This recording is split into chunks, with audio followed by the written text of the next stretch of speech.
എല്ലാവർക്കും സുഖമല്ലേ? ഇന്ന് ഞാൻ എളുപ്പത്തിൽ ഉണ്ടാക്കാൻ പറ്റുന്ന ഒരു മുട്ടക്കറിയുടെ റെസിപ്പി ആയിട്ടാണ് വന്നിരിക്കുന്നത്. ചോറിനും ചപ്പാത്തിക്കും കൂട്ടി കഴിക്കാൻ പറ്റുന്ന ഒരു റെസിപ്പിയാണ്. ശരി, നമുക്ക് നോക്കാം എന്തൊക്കെ ഇൻഗ്രീഡിയൻസ് ആണ് ആവശ്യമായിട്ടുള്ളതെന്ന്. ആദ്യം തന്നെ ഞാൻ പുഴുങ്ങി വെച്ചിട്ടുണ്ട് മുട്ട. ഒരു 4 സവാള ചെറുതായി കനം കുറച്ച് കട്ട് ചെയ്ത് വെച്ചത്, ഇഞ്ചി വെളുത്തുള്ളി ചതച്ചെടുത്തത്, കടുക്, മല്ലിപ്പൊടി, കുരുമുളക് ചതച്ചത്, പെരുംജീരകം, ഒരു 4 പച്ചമുളക് നീളത്തിൽ കട്ട് ചെയ്തതും, കറിവേപ്പില, മഞ്ഞൾപ്പൊടി, മുളക് പൊടി, പട്ട, ഗ്രാമ്പു, 2 വലിയ തക്കാളി ഒന്ന് അരച്ചെടുത്തത്, ഉപ്പ്. ഇത്രയും ഇൻഗ്രീഡിയൻസ് ആണ് ഇതിലേക്ക് ആവശ്യമായിട്ടുള്ളത്. ഇനി നമ്മൾക്ക് വീഡിയോയിലേക്ക് പോവാം. ആദ്യം തന്നെ ഈ പുഴുങ്ങിയ മുട്ടയെ കത്തി കൊണ്ട് ചെറുതായിട്ടൊന്ന് ഇങ്ങനെ വരഞ്ഞു കൊടുക്കാം. എല്ലാത്തിലും ചെറുതായിട്ടൊന്ന് കട്ട് ചെയ്താൽ മതി, വരഞ്ഞു കൊടുത്താൽ മതി കേട്ടോ. മസാലകളെല്ലാം അതിനകത്തേക്ക് കയറാനായിട്ടാണ്.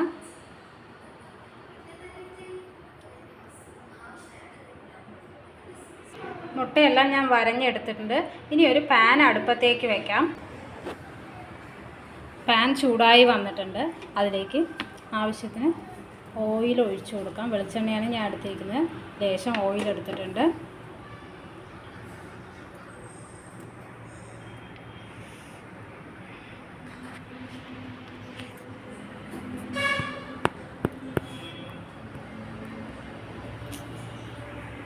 ഓയിൽ ചൂടായി വരുമ്പം അതിലേക്ക് ലേശം മഞ്ഞൾപ്പൊടി,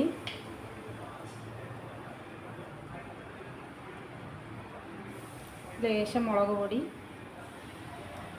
ലോ ഫ്ലെയിമിൽ വേണം വയ്ക്കാൻ, അല്ലെങ്കിൽ അത് കരിഞ്ഞു പോകും, ലേശം ഉപ്പ് എന്നിവ ചേർക്കുക. നമ്മൾ നേരത്തെ വരഞ്ഞ് വെച്ചിട്ടുള്ള ആ മുട്ട കൂടെ ഇതിലൊഴിച്ച് ചേർക്കുക. എന്നിട്ട് ലോ ഫ്ലെയിമിൽ ജസ്റ്റ് ഒന്ന് ഫ്രൈ ചെയ്യുക. ഇത് ചൂടാക്കി കൊടുക്കാം.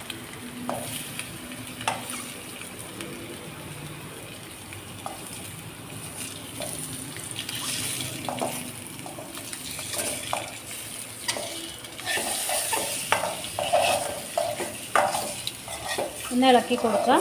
ചെറുതായിട്ടൊന്ന് ഫ്രൈ ആക്കുക. ഡീപ്പ് ഫ്രൈ വേണ്ട, ചെറുതായിട്ട് മതി.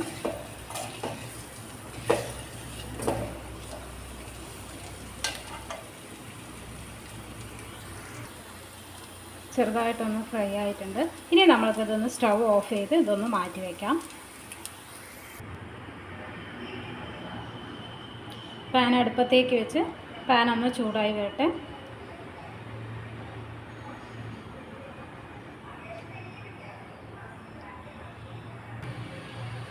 പാൻ ചൂടായി വന്നിട്ടുണ്ട്. ഇതിലേക്ക് ലേശം എണ്ണ ഒഴിച്ച് വെക്കാം.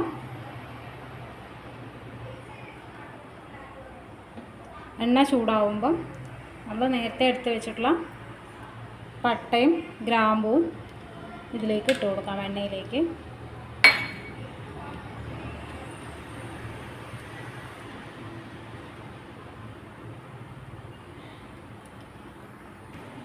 ഇനി ഇതിലേക്ക് പെരുംജീരകം ചേർത്ത് കൊടുക്കാം.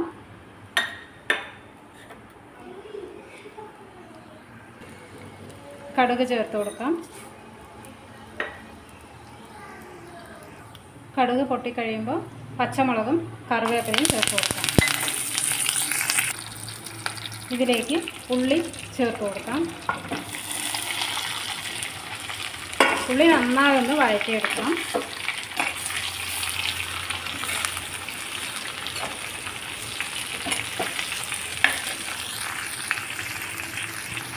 ചെറു ചൂടിൽ വഴറ്റിയെടുക്കാം.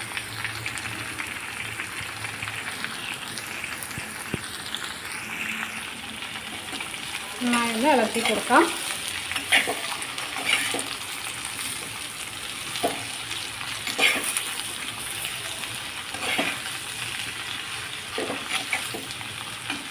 ലേശം ഉപ്പ് ചേർത്ത് കൊടുക്കാം. അത് നന്നായി എളുപ്പം വഴറ്റി കിട്ടാനായിട്ട് ലേശം പൊടിയുപ്പ് ചേർത്ത് കൊടുക്കാം.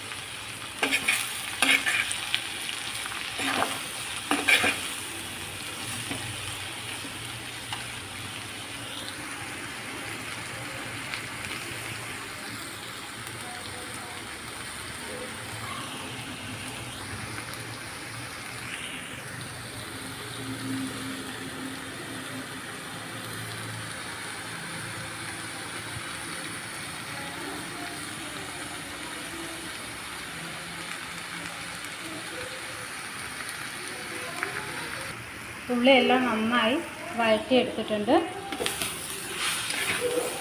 ഇനി ഇതിലേക്ക് നമ്മൾ നേരത്തെ എടുത്ത് വെച്ചിട്ട് ചതച്ച് വെച്ചിട്ടുള്ള ഇഞ്ചിയും വെളുത്തുള്ളിയും ഇട്ട് കൊടുക്കാം.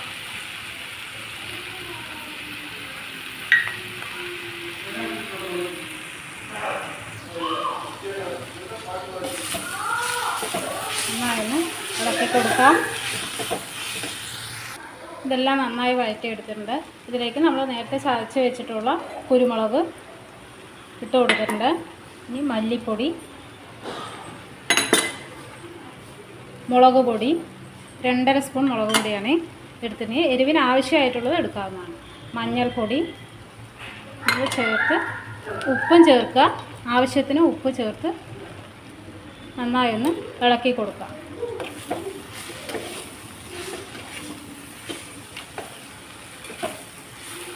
ചെറു ചൂടിൽ ഇളക്കി കൊടുക്കാൻ ശ്രദ്ധിക്കണം, ഇല്ലെങ്കിൽ അത് കരിഞ്ഞു പോകും. പച്ചവാസനയെല്ലാം മാറി വന്നിട്ടുണ്ട് മസാലകളുടെ. ഇനി നമ്മൾ പേസ്റ്റാക്കി വെച്ചിട്ടുള്ള തക്കാളി ഇത് ചേർത്ത് കൊടുക്കുന്നുണ്ട്. എന്നിട്ട് ഗ്രേവിക്ക് ആവശ്യമായിട്ടുള്ള വെള്ളം ചേർത്ത് കൊടുക്കാം.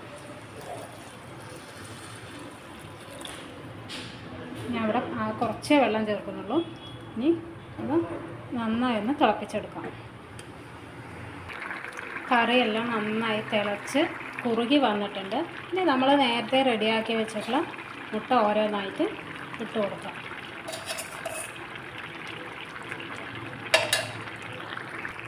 മുട്ടയെല്ലാം ചേർത്ത് കൊടുത്ത് നന്നായി ഒന്ന് തിളച്ചതിന് ശേഷം സ്റ്റവ് ഓഫ് ചെയ്യാം. എന്നിട്ട് അതിലേക്ക് ലേശം മല്ലിയില ചേർത്ത് കൊടുക്കാം. നമ്മുടെ എളുപ്പത്തിൽ തയ്യാറാക്കാവുന്ന മുട്ടക്കറി റെഡി ആയിട്ടുണ്ട്. ഇഷ്ടമായ എല്ലാവരും ലൈക്ക് ചെയ്യണം. ഒപ്പം തന്നെ ഈ വീഡിയോ ഷെയർ ചെയ്യണം. ഈ വീഡിയോ കാണുന്നവരാരെങ്കിലും സബ്സ്ക്രൈബ് ചെയ്യാൻ വിട്ടുപോയിട്ടുണ്ടെങ്കിൽ ഒന്ന് സബ്സ്ക്രൈബ് ചെയ്ത് ഒന്ന് സപ്പോർട്ട് ചെയ്യാം. Okay, thank you.